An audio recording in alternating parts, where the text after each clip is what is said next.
Welcome back to the War Room. We're doing another army review, and today we're going to be looking at the new Idoneth Deepkin book, which I'm super excited for. They're my first army. I've played them a ton. I like a lot of the changes. The new models are really cool that they've added in.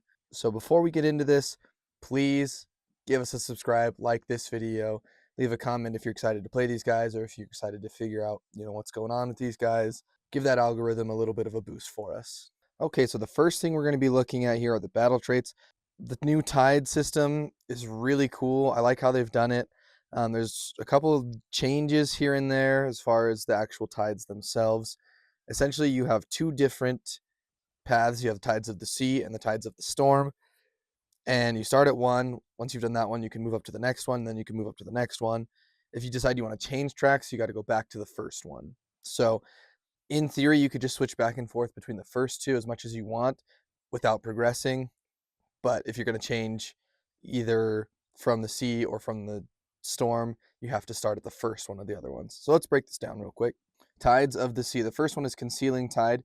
This is once per battle round in any hero phase. So you pick at the start of the battle round one of these, right? Concealing Tide. You can only use this ability if you did not use it in the previous battle round and you have not used any other title abilities this battle round. For the rest of the battle round, subtract 1 from hit rolls for attacks that target friendly Idoneth Deepkin units that did not use any charge abilities in the same turn. So that's the same one as what your turn 1 used to be. Very useful as long as you didn't charge, -1 to hit, which is great. And it's all attacks, it's ranged, it's combat. Then the second one in the Tides of the Sea is Swift Tide. You can only use this ability if you use the Concealing Tide ability in the previous battle round and have not used any other title abilities this battle round. So once again, you got to use Concealing Tide first, and then you can use this one. For the rest of the battle round, friendly Idoneth Deepkin units can use run abilities and still use shoot and or charge abilities later in the turn. This one is just like your turn 2, what it used to be. Run, shoot, and charge is awesome. Get you set up for this next one, which is Seize Embrace. You can only use this ability if you use the Swift Tide ability in the previous battle round and you have not used any other title abilities this battle round. Friendly Idoneth Deepkin units have strike first for the rest of the turn. These are very similar. I mean, they're exactly the same essentially as what your turns 1, 2, and 3 used to be with the Tides of Death. The only difference with the Seize Embrace is that it's only for your turn. It doesn't go for the whole battle round, which is pretty frustrating because that was something you kind of relied on was, oh, I'm going to get into combat, and for this entire battle round, I'm going to be strikes first, so I can do a whole bunch of damage there. This one, you have to really, really plan out, okay, how can I do the most damage without getting clapped back at all, or getting clapped back the least. The Tides of the Sea, once again, very similar to what turns 1, 2, and 3 were for the Tides of Death previously. And then the Tides of the Storm, the first one is Unpredictable Tide. You can only use this ability if you did not use it in the previous battle round and you have not used any other title abilities this battle round. Pick a friendly Idoneth Deepkin unit that is not in combat to be the target. Remove the target from the battlefield and set it up again, wholly within 7 inches of a battlefield edge and more than 9 inches from all enemy units. So this just gives you a free teleport. It's in your hero phase, so you can teleport. You have to be 7 inches within a battlefield edge, 9 inches from all enemy units. Or you can use a Soul Scryer as kind of the anchor point. You can teleport to him and be wholly within 12 inches of him and more than 7 inches from all enemy units. We'll talk about him in a little bit, but that's another way you can use this Unpredictable Tide. And then the next one is Inexorable Tide. You can only use this ability if you use the Unpredictable Tide ability in the previous battle round and you have not used any other title abilities this battle round. Subtract 1 from the Ren characteristic of weapons used for attacks that target friendly Idoneth Deepkin units for the rest of the battle round. This one is really strong. I've played a handful of games with this new book and some of the new things, and this one is so strong. -1 to rend is so good. Like, you go into something that's rend 2, and they're fighting you, and they're going to be rend 1. If you all defense, they're essentially rend 0. It's really strong. So this is really the first thing I've seen with the Idoneth Deepkin that really kind of makes them tanky outside of, like the -1 to hit with Concealing Tide. This one, -1 to rend, is way stronger. And then if you went in and you hit someone in this tide, -1 to rend, and then the next tide you go the -1 to hit once you're already in combat, that combo seems to be pretty strong. And then the last one in the Tides of the Storm is Storm's Wrath. You can only use this ability if you used the Inexorable Tide ability in the previous battle round, and you have not used any other title abilities this battle round. Friendly Idoneth Deepkin units' melee weapons have crit mortals for the rest of the turn. Tides of the Storm are very different from anything we've seen. Giving everything crit mortals, I think the idea of it seems really cool, but this doesn't affect companion weapons. And we all know that with Achillean Beastmasters, +1 to hit on your companions, if you also could get crit mortals, would be so good. And we'll get to that more here in the later in the video. But crit mortals, I don't think it's as good as striking first. If you wanted to go through an entire one of the tracks of the tides, but the crit mortals is good situationally. It's just that if you're already in combat with things, then you're just going to be, crit mortals doing 1 damage on crit mortals instead of like with the Morsar guard on the charge getting 2 or whatever. Still really good. I just don't think it's as strong. I have tried to get through that and tried to set up my charges in turn 3 to be able to just hit really hard and get all these crit mortals, but the Rend one is so good to be able to go in earlier and be a little tanky. So that's just my opinion. Moving on to the battle formations. The first one, we've got the Namarti Core. Surge forward. You can reroll run rolls and charge rolls for friendly Namarti units while they are wholly within 12 inches of a friendly Achillean unit. So if you really wanted to Thrall Bash or use a whole bunch of Reavers, you get rerolls on your runs and charges, which is really nice, but we're not seeing a whole lot of Namarti heavy lists. Most people are going Achillean heavy and using Morsar Guard, using turtles, using sharks, that kind of thing. Next up, we've got Achillean Beastmasters, the Ferocious Predators. Add 1 to hit rolls for combat attacks made with companion weapons by friendly Achillean units. This is the best thing about this army because a lot of your companions, your eels, your sharks, the turtles, those are going to be what are doing all of this damage, and them being +1 to hit means that they're going to be hitting on 3s instead of 4s, and most of them are going to be wounding on 2s. Your eels are going to be wounding on 3s. Like, it's just really strong to just get extra damage through, especially like with the turtles. Hitting on 3s and 2s with Great Mortals is crazy. 2 thumbs up to Beastmasters. The Isharon Council, Wisdom of the Deep, add 1 to casting rolls, Isharon ritual rolls, and Lorelight rolls for friendly Isharon units while they are within the combat ranges of any other friendly Isharon units. So these are your wizards, and this is the Scryer, this is the Tidecaster, this is low 10, I believe. And they just all, if you're all right next to each other, you're +1 to cast. If you want to go magic heavy and you want to have a bunch of little infantry wizards, this is a way to do it. It also includes a new character, Mathala, who is awesome, and I think it's going to be in a ton of people's armies. We'll get to her later. Soul Raid Ambushers, Fade Like Mist. When using the Unpredictable Tide ability, you can pick up to 2 eligible targets instead of 1. And they took away the deployment phase, put a regiment into the Ether Sea, and then bring them in the movement phase. They took that away entirely. This is kind of what's making up for that a little bit. With the Unpredictable Tide, you can do it twice instead of just once. The problem is that it's units that are outside of combat, and it gets a little messy. The old Soul Raid Ambushers, you had to be like wholly within 3 of a terrain feature, and then at the end of the turn you could teleport out into the Ether Sea, which was really cool. But sometimes you're like, man, I need to score or whatever. I need these guys to be here for my battle tactic. And this one kind of is a little different than that. Achillean Beastmasters, 2 thumbs up. I think Soul Raid Ambushers is another good one. Problem is you just have to be using the Unpredictable Tide, and you don't want to just be sitting on that for the whole game. With the battle formations, I'm not going to be covering the Scourge of Iran ones. That's going to be something entirely separate. So be looking out for that.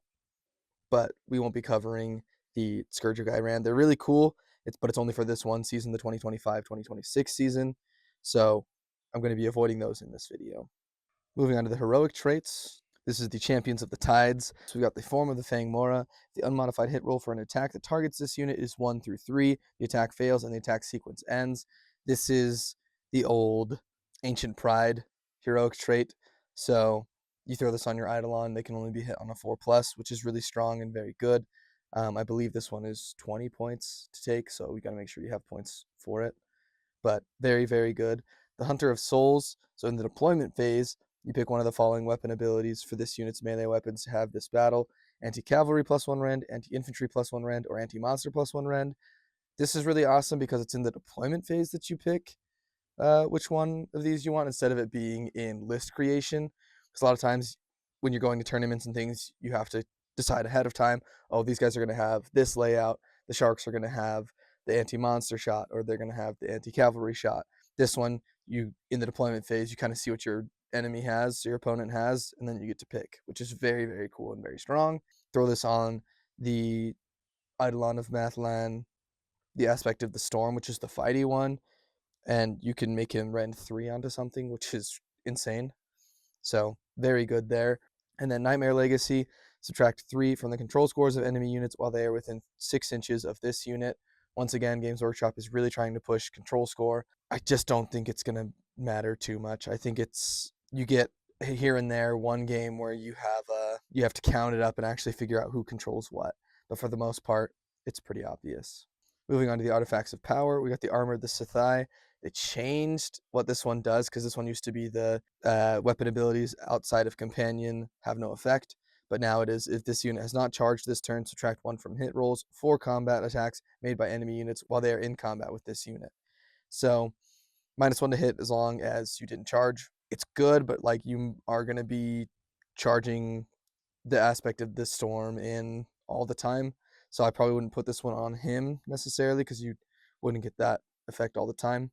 The Life Kelp Pod, this is in the movement phase. Heal D3 for each friendly Idoneth Deepkin cavalry unit within this unit's combat range. That one is very good because you're going to be running sharks, you're going to be running eels. They're all going to be right next to each other. They can be in combat, they just have to be within the combat range of whatever hero you give this to, which is awesome. And then the Dritch Leech, subtract 1 from casting rolls for enemy wizards while they are within 18 inches of this unit. In addition, each time an enemy spell fails, after that ability has been resolved, heal this unit for 1. So a -1 to cast is pretty cool. I'd probably be throwing that on my aspect of the sea or onto my aspect of the storm, whichever Eidolon I'm running, or if I'm running both, I put it on one of them, because I want them to be right up in the thick of things and giving off that -1 to cast, because they're pretty tanky. They're on a 3-up armor save and a 5-up ward save. If you give them the form of the thing Mora, then they can't be hit on anything less than a 4, which is very strong. The spell lore, they changed it up a little bit. Steed of Tides got a straight up nerf, which is really sad to me. But there's a lot of other things that are happening that are really cool. So Steed of Tides goes off on a 6. Pick a friendly Idoneth Deepkin wizard to cast this spell. Pick a visible friendly Idoneth Deepkin unit wholly within 12 inches of them and not in combat to be the target. Then make a casting roll of 2d6. Remove the target from the battlefield and set it up again on the battlefield more than 9 inches from all enemy units. So the biggest change here is those 3 little words, not in combat, because it used to be anywhere all the time. As long as they were wholly within 12, you could teleport them out. So you could charge in and go balls to the wall in a combat, magical intervention, try and get whatever unit that's in there fighting, teleport them back to safety. It was very strong. It was really awesome. It is the unlimited spell still, so you can just cast it as many times as you want, as long as you had enough wizards to cast it. It's a straight up nerf, which is unfortunate, but it still helps to kind of teleport you around the table. Counter Current, this goes off on a 7. Pick a friendly Idoneth Deepkin wizard to cast this spell. Pick a visible enemy unit within 18 inches of them to be the target. Then make a casting roll of 2d6. Until the start of your next turn, have run rolls and charge rolls for the target. It's pretty crazy. Oh, I'm going to try and run. Oh, I rolled a 6. Oh, I can actually only go 3 inches. Oh, charge 2d6. Oh, I got a 12. I'm actually only going 6 inches. It's insane. Very good spell. It is 18 inches, which is nice, because I feel like all of the spells before were all 12 inches, which made it really frustrating, because you're like, I want to do some magic to people. I want to be doing stuff, but I can't get close enough to them. And so this, with an 18-inch range, is a lot better. And then Pressure of the Deep, this one's the same, goes off on a 7. Pick a friendly Idoneth Deepkin wizard to cast this spell. Pick a visible enemy unit within 18 inches of them to be the target. Then make a casting roll of 2d6. Roll a dice for each model in the target unit. For each 5+, inflict 1 mortal damage on the target. So this is just your horde killer, a standard.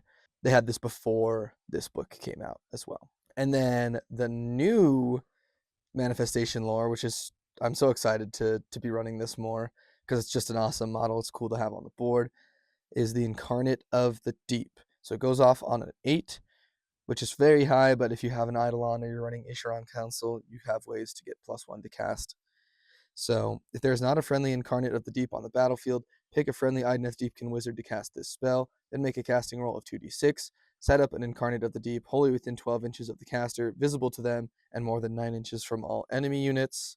So the Incarnate's profile He's got a 4-up armor save, 6-up ward save, 10-inch movement, 12 health, and banishes on an 8+. For melee weapons, he's got the Crushing Maw and Scything Waves. 6 attacks, hitting on 4s, wounding on 2s, rend 1, damage 3, with anti-faction terrain plus 1 rend. His abilities, he's got Surrender to the Sea. When this manifestation is removed from play, each friendly abyssal tendril on the battlefield is automatically removed from play. And then he has Wild Form. Each time this manifestation is targeted by the Banish manifestation ability, if it would be banished, it is not banished. Instead, allocate 6 damage points to it. Ward rolls cannot be made for those damage points. So you can't just banish him in one go, which is very, very nice. And then the Grasping Tendrils, roll a dice, add 1 to the roll if it is your turn on a 4+. You can remove 1 friendly abyssal tendril from the battlefield. If there are fewer than 2 friendly abyssal tendrils on the battlefield, you can set up an abyssal tendril wholly within 9 inches of this manifestation. So that's in the hero phase. And if it's your turn on a 3+, you get 1. If it's your opponent's turn on a 4+, you get 1. The tendrils are really cool. They do a little extra damage and they kind of help you set up for where this guy's going. So they have 6-up armor save, 6-up ward save, no movement characteristic, 6 health, and they banish on a 6+. So they are 2 separate manifestations as far as when you're banishing them, because the Incarnate banishes on an 8+, and the tendrils are on a 6+. It's a little weird. I don't know why anybody would try and just banish a single tendril instead of just trying to put 6 damage on the big one. I don't know. But for melee weapons, it's got the Freezing Grasp. It's 4 attacks, hitting on 4s, wounding on 2s, rend 1, damage D3. And then once per turn per army in any combat phase, you can do Watery Clutch. Pick an enemy unit in combat with this manifestation to be the target. Roll a dice. If the roll exceeds the target's health characteristic, the target is ensnared for the rest of the turn. A unit cannot use commands while it is ensnared. And then on top of that, it's got Crushing Coil. Add 1 to hit rolls for this manifestation's attacks that target an ensnared enemy unit. Keep in mind, like, you can have 2 of these things out. You can only ensnare 1 unit per turn. But if you do ensnare a unit, instead of being 4s to hit, you're 3s to hit, and that unit can't use commands. So the rend is low, but I think this thing does enough, especially since it's free. And you can use it as a screen. It's 130 mil base, so it's huge. It's the biggest base we have in the army. It's bigger than the Turtle, bigger than the Eidolons.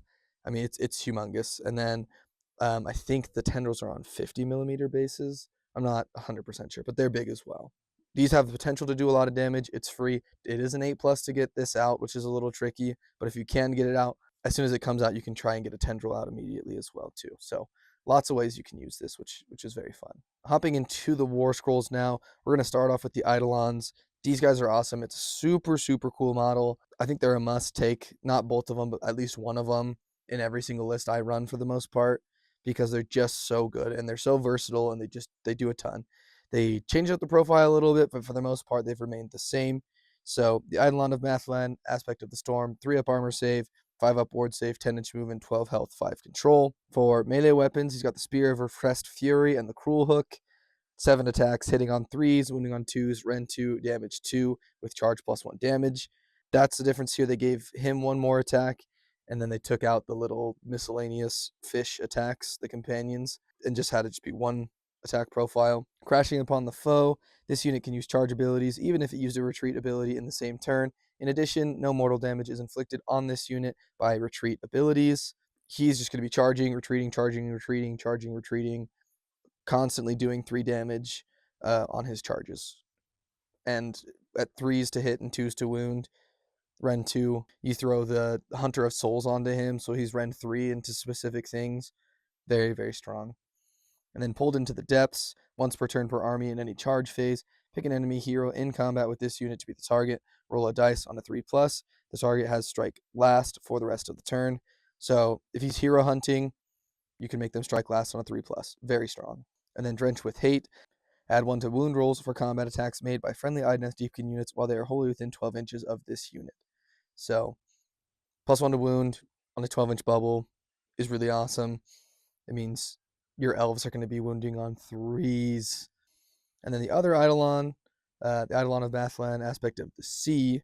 It's got a 3-up armor save, 5-up ward save, 10-inch move, 12 health, 5 control.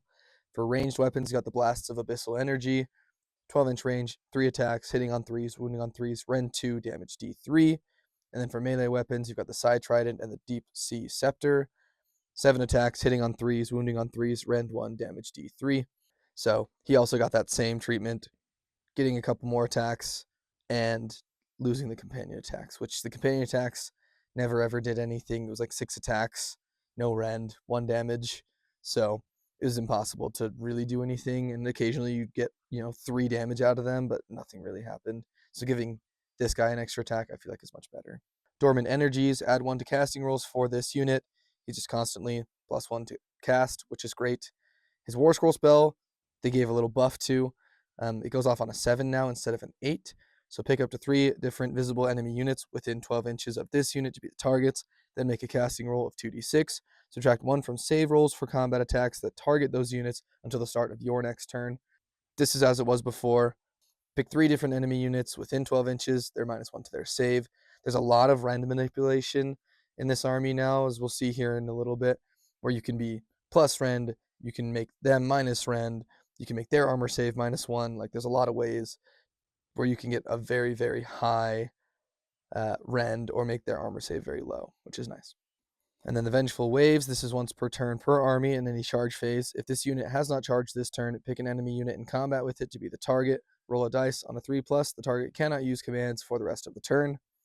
So turning off commands as long as you didn't charge is awesome. And then Tranquility of the Abyss. Ignore negative modifiers to the control scores of friendly Idoneth Deepkin units while they are wholly within 12 inches of this unit. Once again, a control score is not a heavy thing. This one, though, I think is a very good ability that I forget about a lot of times. Wholly within 12, you can't be minus to your control score, which is really nice. If I had to pick between one of these two, I lean more towards the aspect of the sea for the magic side, and then his ranged attack is awesome, because being Rend 2, even though it's only 3 attacks, Rend 2 is very strong. I used to be an aspect of the storm hater, because I feel like he never did anything for me, and he would go places and just die immediately.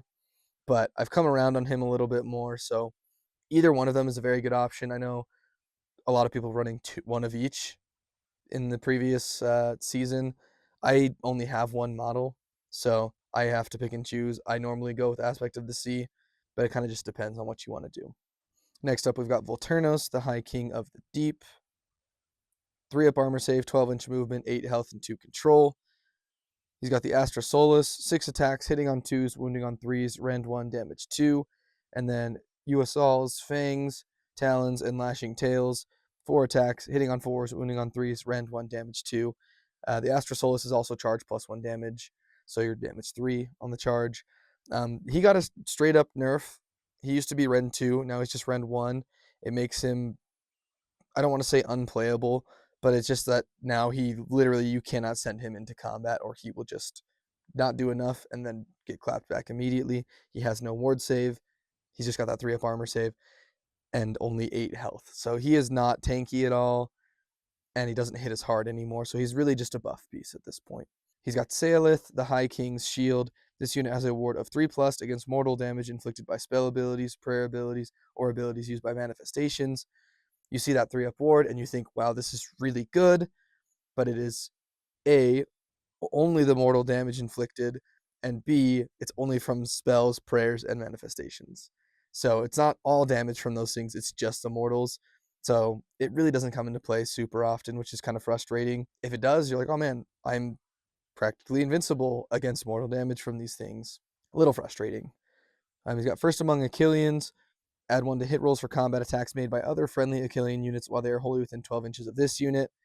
+1 to hit in a bubble is awesome. You run him with the aspect of the storm. Everything within 12 inches of both of them is going to be +1 to hit and +1 to wound, which is really strong. This doesn't affect companions, but if you're running Beastmasters, they're already +1 to hit, so you don't have to worry about it. And then the Supreme Lord of Tides. This is once per battle in any combat phase. Pick up to 3 other friendly Idoneth Deepkin units wholly within 12 inches of this unit to be the targets. Add 1 to the attacks characteristic of the target's melee weapons for the rest of the turn. So he gives everybody +1 attacks. So if you're running a whole bunch of Morsar, you're running Ishlan, you're running Thralls, those are probably the most efficient ways to use this, since, the turtle, it wouldn't affect the actual turtle itself, just the riders. You want this buff only goes on to the riders. It doesn't affect companion weapons, unfortunately, but we will get to something that does affect companion weapons later. I really like Volturnos. I've used him in tournaments, and he's been very good for me, but now that he's only rend 1 base, it's really hard to justify bringing him. That +1 attacks is really strong. If I was running a whole bunch of eels, I would consider bringing him, but I just don't see a place for him in this book anymore because he used to do a lot of damage when he would go into places, but now he's just so fragile and doesn't hit hard at all anymore that it makes me nervous to run him in. Moving on, we've got the Achillean King, 3-up armor save, 12-inch move, 7 health, 2 control. He's got the Achillean Royal Weapons, 5 attacks, hitting on 3s, wounding on 4s, 1 rend, damage 2, with charge +1 damage. And then the Deep Mare's Fangs, Talons, and Lashing Tails, 4 attacks, hitting on 4s, wounding on 3s, rend 1, damage 2. So he is no longer the Slap King of 3rd edition. He hasn't been for a while, but I do like some of these abilities that they gave him. The first one is Wave Rider. If this unit charges this phase, pick an enemy unit within 1 inch of it to be the target. Roll a d3 on a 2+, inflict an amount of mortal damage on the target equal to the roll, and then add 1 to the rend characteristic of this unit's Achillean Royal Weapons for attacks that target that enemy unit for the rest of the turn. So D3 2-up mortals and +1 rend is very, very strong. I like that a lot. And he had that before this book as well. And I think we're going to see the Achillean King getting run a lot more because of this. So Crest of the Wave, this is once per turn per army in any combat phase. If this unit charged this turn, add 1 to the rend characteristic of melee weapons used by other friendly Idoneth Deepkin units for attacks that target enemy units in combat with this unit. So here's some of the rend manipulation that I was kind of talking about. He charges in somewhere, does his mortals, gets his rend, whatever, the extra rend for himself, and then anybody that's fighting, any Idoneth Deepkin that are fighting alongside him, and they're fighting anybody that's in combat with him, is +1 rend onto that unit.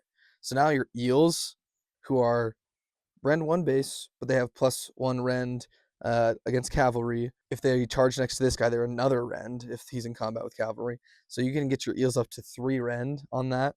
It's very specific, but 2 rend base if they're next to him is very, very cool. And so I think we're going to see the Achillean King get used a lot more. The problem is people are still trying to figure out which heroes they're running and which units they want to run and which battle formations. Because with the Scourge of Gyran, the sharks are very popular now. So a lot of people are running a ton of sharks again, which is very, very fun, I will say. But I think we're going to see him a lot more. Next up, we've got Lotan, the Warden of the Soul Ledgers. 5-up armor save, 6-inch movement, 5 health, 2 control. He is now a wizard level 1, so he's going to be casting spells for you. For melee weapons, you've got Meloc's Tentacles and Weapons, 8 attacks, hitting on 4s, wounding on 4s, rend 1, damage 1. It is a companion keyword there, so Lotan doesn't fight, but his octopus buddy does, which is pretty awesome. And a super cool model in general. It's got the Catalog of Souls. Each time an enemy unit is destroyed, give this unit a soul quota token. And then you can use it for the Fount of Willpower. So once per turn, it's a reaction when you declare a spell ability for a friendly Isharan unit wholly within 12 inches of this unit. Remove one of this unit's soul quota tokens, then you can re-roll the casting roll. So if you failed and he's got one of these tokens, use it, and then you get to re-roll. We don't see a whole lot of just straight up re-rolls to cast, which is very interesting. The terrain piece for the Lumineth Realm Lords gives that out, but this is another way you can do it with these guys, which is very, very cool, very interesting. And then his War Scroll spell is empowered by memory. It goes off on a 7. Pick a visible friendly Idoneth Deepkin unit wholly within 18 inches of this unit to be the target, then make a casting roll of 2d6. The target's melee weapons have crit auto wound for the rest of the turn, which is very strong.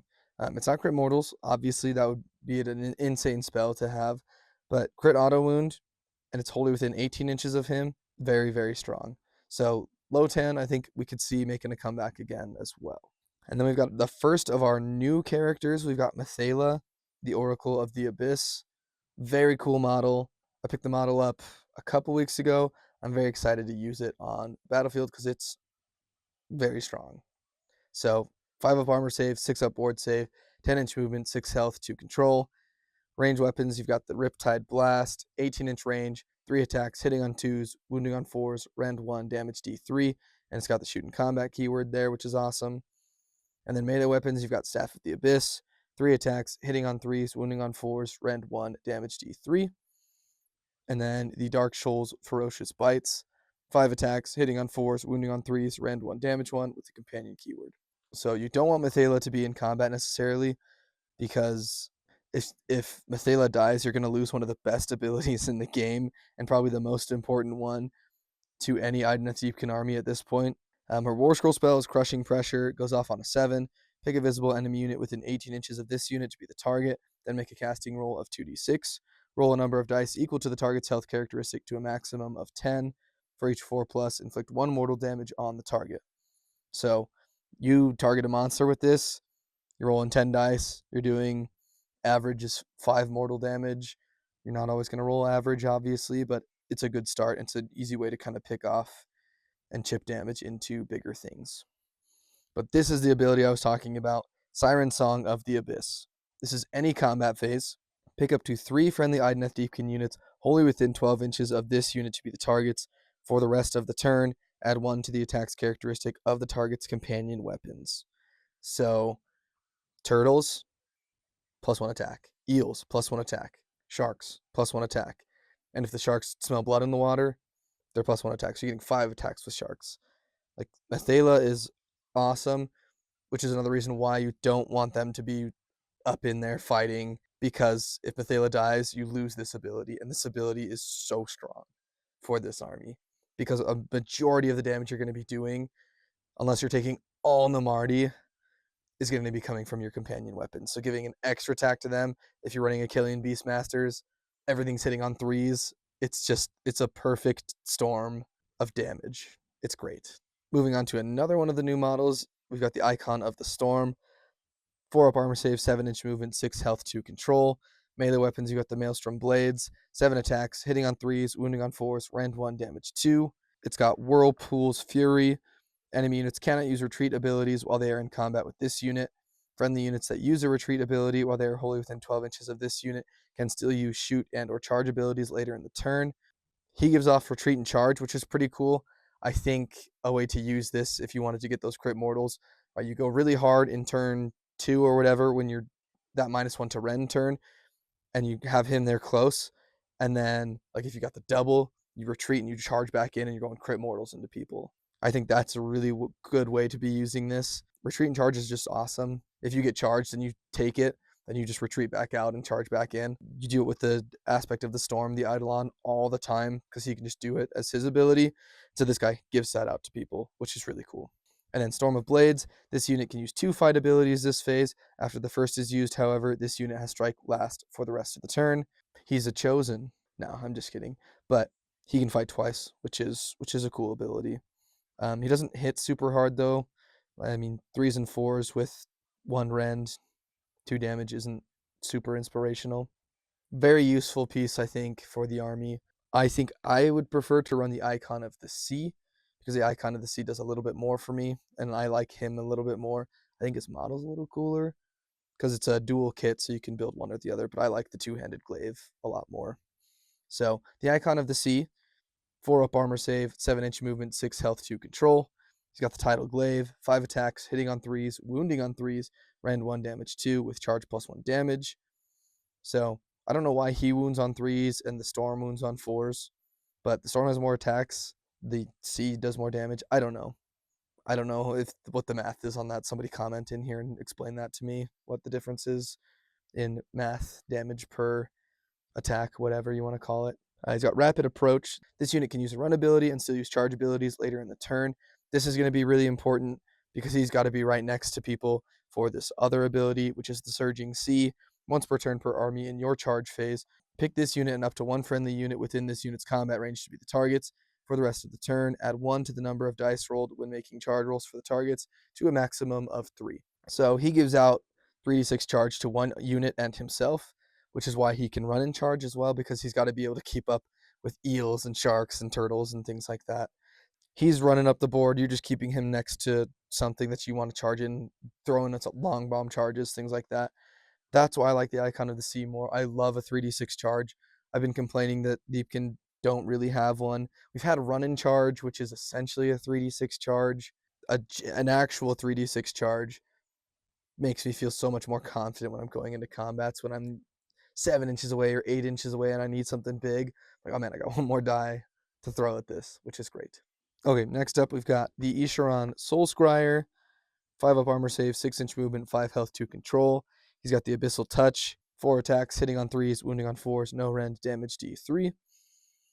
He's got Finder of Ways, so this is a reaction when you declare the Unpredictable Tide ability or the Steed of Tides ability. Instead of setting up the targets as described in the ability used, set them up on the battlefield wholly within 12 inches of this unit and more than 7 inches from all enemy units. So it's kind of a good way to just like surprise your opponent. The only problem is that people were surprising people by coming off the board edge after the deployment phase, because you could put an entire regiment away and then come off the board edge in your movement phase and be outside of 7 and just immediately be causing havoc. And people were doing that with like a block of 20 reavers. So you bring them off the board edge, they're all within 12 inches, and then they would just 41 shots into you, and just that's how people used to be doing that. Now it's a little different. But now Seed of Tides is affected by this, and that was a big question when the 4th edition came out, was, oh, can we use Seed of Tides and use him as our anchor point? But you couldn't, now you can. So he's a wizard 1, so he's going to cast a spell. But other than that, you're really just using him as an anchor point for things that are teleporting around, which is really strong, because if you don't, then the Unpredictable Tide, they have to come in 7 inches from the battlefield edge, which is very limited. It used to be like 9 with the deployment phase thing, but he is there to be the anchor, which is great. And the Isharon Soul Render, I love this guy. I think his ability, the Hangman's Knot, is awesome. We'll get to it here in a second. He's a 3-up armor save, which is crazy for elves. 6-inch movement, 5 health, 2 control. His weapon is the Talon Hook. 4 attacks, hitting on 3s, wounding on 4s, rend 1, damage 2. And then the Raker Dart's Serrated Bill. 3 attacks, hitting on 4s, wounding on 4s, rend 1, damage 1. And then the Hangman's Knot, in any combat phase, I think this used to be a once per battle thing, but in any combat phase, pick an enemy hero in combat with this unit to be the target, roll 2d6. If the roll exceeds the target's health characteristic, it is automatically destroyed. So most little infantry heroes are 5 health, some of them are 6. Cavalry heroes are 7 or 8. So this guy can just one-shot them. And I think it used to be a fight ability too, so you would do that instead of fighting. And so now you can do this. You can yoink a hero, and then he still gets to fight. It's awesome. He's cheap too. I think he's 90 points. Like, he's very cheap to bring in your army. If you're running Namarti, he's a good guy to take because of Lure Light. So at the end of any turn, pick up to 3 different friendly Namarti units wholly within 12 inches of this unit to be the targets. You cannot pick the same unit to be the target of this ability more than once per turn, which means you can't have multiple soul renders and use this. But make a lure light roll of D3 for each target unit. On a 2+, return a number of slain models to the target unit equal to the roll. So if you're going to run a whole bunch of thralls, highly suggest bringing one of these. He's super cheap. You bring 2 units of thralls, 2 units of 20 thralls, whatever. He can just keep on cooking, bringing the guys back. And then the Isharon Tidecaster. This is one of my favorite heroes. I don't know how much it's going to be used now, but at the beginning of 4th edition, I almost constantly brought one of these because his ability is super good. 5-up armor save, 6-inch movement, 5 health, 2 control, wizard 1. For melee weapons, you got the Pelagic Staff, 4 attacks, hitting on 3s, wounding on 4s, rend 1, damage D3. And then once per turn per army in your hero phase, you can use Master of the Ether Sea. Make an Isharon ritual roll of D6. On a 3+, pick one of the following effects to apply until the start of your next turn. Creeping Mist. Friendly Idoneth Deepkin units cannot be targeted by shooting attacks unless the attacking model is within 12 inches of them. Surging Stream. Add 1 to run rolls and charge rolls for friendly Idoneth Deepkin units. And then Spiteful Riptide. Each time an enemy unit uses a retreat ability, after the effect of that ability has been resolved, inflict D3 mortal damage on that unit. This was really good at the start of 4th edition because there was a ton of shooting. Not a ton of shooting, but you had catapults from OBR, you got cannons, you got all kinds of like heavy range, like you've got the Sentinels. You have these things that have a ton of range and can shoot you from all over the board. And as Idoneth Deepkin, you're flying, you got a lot of monsters, so you can't hide and you don't get bonuses from cover and things like that. But with this guy, it turned off shooting unless they're within 12 inches of you, which was really awesome. And now with all the obscuring things in the season, I don't think we're going to see as heavy shooting lists as we used to. I think we still will see shooting, but it kind of pushes me away from taking this guy. Adding one to runs and charges is very strong. That was another reason why I'd bring him. The Spiteful Riptide I never really used because nobody ever really uses retreat abilities. Now this guy is kind of, I think, is going to be less used because we're going to see a lot more of like the Icon of the Sea, Icon of the Storm. We're going to see a lot more of Methala now that we have those in our army. So I think we're going to see those instead of the Tidecaster. And then we've got the Achillean Thrall Master, 5 up armor save, 6-inch movement, 5 health, 2 control. It's got esoteric weapons, 6 attacks, hitting on 3s, wounding on 4s, rend 1, damage 2. He's got Achillean Insights. Melee weapons used by friendly Namarti units have crit 2 hits while they are wholly within 12 inches of this unit, which is awesome. It used to be crit 2 hits. You would pick between that and -1 to wound. They changed it a little bit. And then he's got the Thrallmaster ability. You declared a fight ability for this unit. Pick a friendly Namarti Thralls unit that has not used a fight ability this turn and is within this unit's combat range to be the target. The target can be picked to use a fight ability immediately after the fight ability used by this unit has been resolved.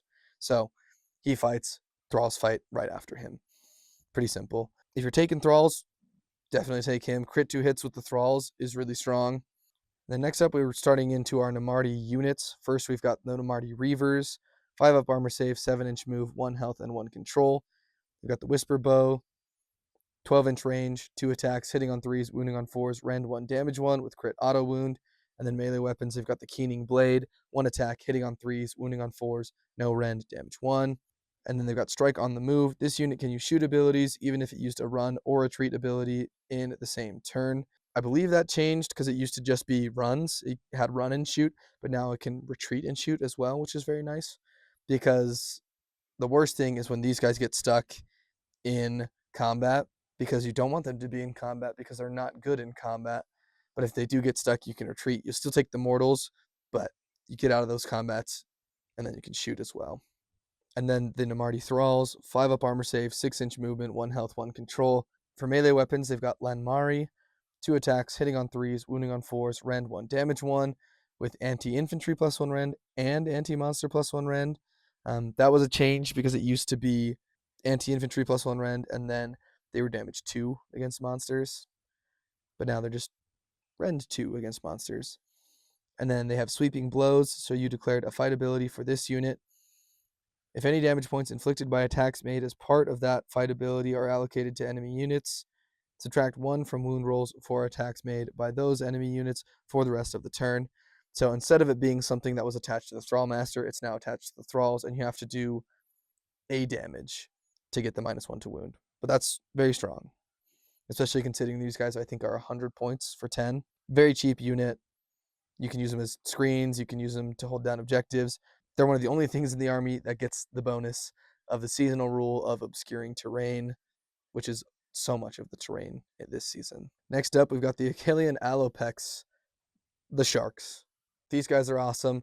They weren't used a ton at the beginning of 4th edition because for the same amount of points, you could take Morsar or you could take Ishlean Guard. You could take more eels instead of these guys. Now, I think these guys are going to get used, especially with the Scourge of Ghyran battle formation, where when things die, you can bring these back from the dead, so you get a little bit of recursion. Very strong, very cool. That'll be in another video where I'll talk about all the Scourge of Ghyran stuff. So 4 up armor save, 12-inch movement, 8 health, 2 control. For ranged weapons, you've got either the Razor Shell Harpoon or the Rotarius Net Launcher. They have the same profile. It's 18-inch range, 2 attacks, hitting on 3s, wounding on 2s, rend 1, damage 3. But the Harpoon is anti-monster +1 rend, and the Net Launcher is anti-cavalry +1 rend. Melee weapons, you've got the Barbed Hooks and Blades, 4 attacks, hitting on 3s, wounding on 4s, rend 1, damage 1. And then the Alopex is Ferocious Bite, 3 attacks, hitting on 4s, wounding on 2s, rend 2, damage 2, with anti-monster +1 rend and the companion keyword. I don't know the strategies here of picking the Harpoon or the Net Launcher. I think the Harpoon is probably more common since we're seeing a lot more monsters than we are cavalry, but the Leviathan has the anti-monster shot as well. So if you wanted to kind of mix it up, give some of these guys anti-cavalry shots and then have your turtle have the anti-monster shot, that's the way to go. But their abilities, you got Bloodthirsty Predators. Add 1 to the attack's characteristic of this unit's Alopex's Ferocious Bite while it is within 6 inches of any damaged enemy units, or while it is within 6 inches of any enemy units that had any models slain in the same turn. So essentially, as long as damage has been done, they get +1 attack. Most of the time, you're going to be 4 attacks with your sharks. And then Ensnared, pick an enemy monster or cavalry unit that had any damage points allocated to it this turn by this unit's shooting attacks to be the target. Roll a dice on a 3+. Until the start of your next turn, subtract 1 from the number of dice rolled when making charge rolls for the target to a minimum of 1. This is a really awesome ability. It's frustrating because it's on a 3+, and so -1 dice to charge. It's like the opposite of 3d6 charge. It's 1d6 charge. Is very, very cool. Guys will get outside of your combat range to charge you, which is 3 inches. And if they've been shot by this and taken a damage, you roll that 3+. Like, okay, you're on 1d6 and you have to get a 4+. Like, that's crazy. That's like, it's a 50-50 chance that you make that charge now. It is actually insane. You can do a lot of really cheeky things where you can see something's about to get charged. If you can cover fire into them to get that -1 dice to charge. But the sharks, I think, are making a comeback. I've been using them a little more. I'm still a fan of eels and turtles more so than sharks, but that's also because I don't have enough shark models to make it worth it. Next up, we've got the Achillean Leviathan, 3-up armor save, 5-up ward save, 10-inch movement, 16 health, and 5 control. Ranged weapons, it's got razor shell harpoon launchers, 18-inch range, 4 attacks, hitting on 3s, wounding on 2s, rend 1, damage 3, with anti-monster +1 rend. And then you've got the Leviathan, scythe fins, and crushing jaws. 7 attacks, hitting on 4s, wounding on 2s, rend 2, damage 3, with crit mortals and the companion keyword. And then the cruise spears and harpoons. 4 attacks, hitting on 3s, wounding on 4s, 1 rend, damage 1. So the turtle is awesome. You can never go wrong running 2 of these guys. Even if you wanted to run 3 of these guys, I would never judge anybody for wanting to take more turtle. The Void Drum, friendly Idoneth Deepkin units have a ward of 5+, while they are wholly within 6 inches of this unit. I remember thinking wholly within 6 inches was really small and really tight, but it's really not. Wholly within 6 inches is pretty big, especially when the base is as big as it is with this guy. So really easy to get eels or sharks or other little heroes right in and around him and get that ward save. And when he goes into combat, keeping them there with him in the combat so that they're still getting a ward save is really pretty easy. And then he's got the Crushing Charge, once per turn per army in any charge phase. If this unit charged this phase, pick an enemy infantry unit within 1 inch of it to be the target. Roll a dice, add 1 to the roll if the target unit has more than 10 models. On a 3+, inflict an amount of mortal damage on the target equal to the roll. D6 on a 3+, you're doing mortals. If you're going into a whole bunch of guys, it's on a 2+. The only problem is that this is infantry. I wish this just was non-monsters, so that you could do it into cavalry as well. But it's a giant turtle charging in. It's probably bigger and heavier than whatever it's running into. It's going to hit hard. And then the turtle's battle damage. While this unit has 10 or more damage points, the attack's characteristic of its Leviathan, scythes, fins, and crushing jaws is 5. Which, all things considered, going down to 5 attacks from 7 is not too bad for being battle damaged. I love the Leviathans. The models are super cool. I'm working on painting mine right now. We got a whole bunch of shorts you can go see on our channel if you want to see kind of what I'm doing with it. And then we're moving on to the eels now. So the first unit is the Achillean Morsar Guard. 4-up armor save, 14-inch movement, 4 health, 1 control. For melee weapons, we've got the Volt Spear. 2 attacks, hitting on 3s, wounding on 4s, rend 1, damage 1, with anti-cavalry +1 rend, and anti-charge +1 damage. And then you've got the Fangmora's Fangs and Lashing Tail. 3 attacks, hitting on 4s, wounding on 3s, rend 1, damage D3. Really solid. They changed the anti-infantry to anti-cavalry now, which I am not a huge fan of. I loved being anti-infantry because I feel like I saw infantry a lot more than cavalry. But now that I'm anti-cavalry, you just kind of have to plan where these guys are going and where they can be the most efficient and most effective. They've got the Biovoltaic Blast. They changed this a little bit, so it's any charge phase still. If this unit charged this phase, pick an enemy unit within 1 inch of it to be the target. Roll a number of dice equal to the number of models in this unit. Add 1 to each roll if there are more models in the target unit than this unit. For each 3+, inflict 1 mortal damage on the target. It used to be for each 4 and 5, do 1 damage, and then for each 6, do D3 damage, which was awesome because there'd be times where you'd roll, 3 6s or whatever, or if you were outnumbered, you rolled a 5 and 2 6s, and then you roll those D3s and you get like 9 damage. It happened every once in a while. I think they realized that how like swingy it was, because it really was so swingy. Now they've just made it to 3+. It's just 1, and that's final. If you're going into a unit that outnumbers you, it's on a 2+. You do mortals. So very high chance to do more consistent mortal damage. I love the Morsar Guard. They're very strong. I think the Ishlaen Guard, who we're talking about next, does a little bit more for your army. Is a little bit more of a buff piece and kind of a little bit trickier to deal with for your opponent. The Ishlaen Guard, 4-up armor save, 14-inch movement, 4 health, and 1 control. They have the Hell Sabers, 3 attacks, hitting on 3s, wounding on 4s, rend 1, damage 1. And then the Fang Mora's Fangs and Lashing Tails, 3 attacks, hitting on 4s, wounding on 3s, rend 1, damage D3. These guys got like a straight up nerf because they used to have anti-infantry +1 rend. Now they don't have that at all. Whereas the Morsar got anti-cavalry. These guys did not. The Galv Shields. This unit has a ward of 5+ if it charged in the same turn. That's the same as it was. And then Biovoltaic Barrier. Pick an enemy unit in combat with this unit to be the target. Roll a dice on a 3+, subtract 1 from the attack's characteristic of the target's weapons for the rest of the turn. -1 attacks on a 3+ is really awesome. It's any combat phase. It's not like a once per battle. These guys are going to be really strong, especially if you consider if you get these in there on that -1 to rend tide, and you get that -1 attacks, like you're going to be extra tanky. And then these guys are going to hit pretty hard because the eels themselves just hit pretty hard with that D3 damage. They can do a ton. And then the last thing we're going to talk about in this video is the Gloomtide Shipwreck. This has gotten a little bit of changes as we've gone through 4th edition. So this is what it is now. 4-up armor save, no move, 7 health, no control. It is cover, impassable, and obscuring. So rise from the depths in the deployment phase. This ability must be used instead of the deploy faction terrain ability. Set up this faction terrain either as one terrain feature consisting of 2 scenery pieces that must be set up within 3 inches of each other, or as 2 separate terrain features. Set up each terrain feature wholly within friendly territory and more than 3 inches from all objectives and other terrain features. After you have done so, it has been deployed. If this faction terrain is set up as one terrain feature consisting of 2 scenery pieces, it has a health characteristic of 14 instead of 7. So you can split this up and kind of put it wherever you need to put it, or you can keep it together as one big one, either as 14 health as one big one, or 7 health as 2 separate ones. And then Guardians of the Deep. Add 1 to save rolls for friendly Idoneth Deepkin infantry and cavalry units while they are wholly within 6 inches of this terrain feature.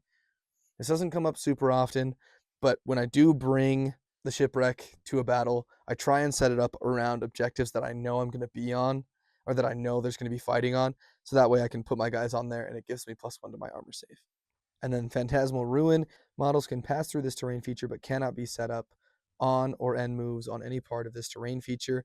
Each time an enemy unit ends a move that passed through or across this terrain feature, roll a d3.